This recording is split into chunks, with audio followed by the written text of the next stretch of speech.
Live from Global British Columbia, the News Hour. Good evening. We begin tonight with some ominous news about home ownership in this province. Mortgage rates are going up, and so too are foreclosures. On the Lower Mainland alone, foreclosures are now running about double the rate of just 2 years ago. And while the number of people forfeiting their homes does not begin to compare with the number in the United States, it is a concern. Part of the problem being the real estate market itself. With sales in a slump, people who find themselves overextended are having a tough time unloading their homes before the bank comes calling.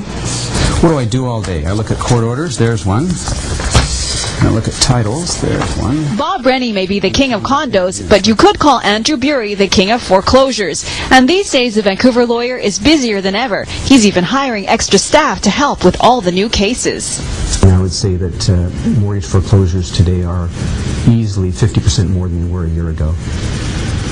Certainly in the last 3-4 months since February, March, in my own practice, I've seen a very marked increase in number of defaults. This was the house, yeah. This was the property, and we went in. Cap Harodi is seeing the same sort of increase. The expert in real estate investment specializes in foreclosures, but he also tries to help homeowners who have run into trouble.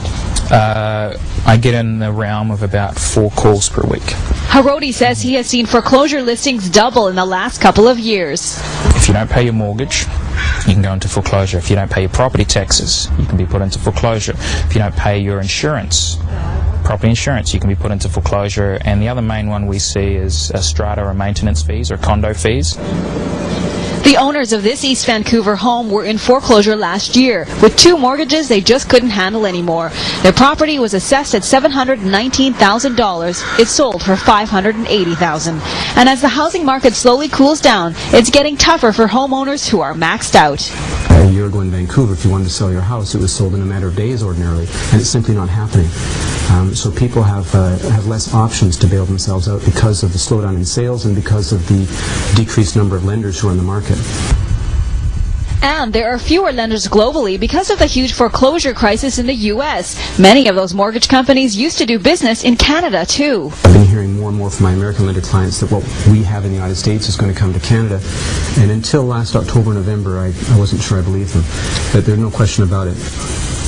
Andrew Bury is in court on Monday with 16 of his cases, and he expects it will get even busier.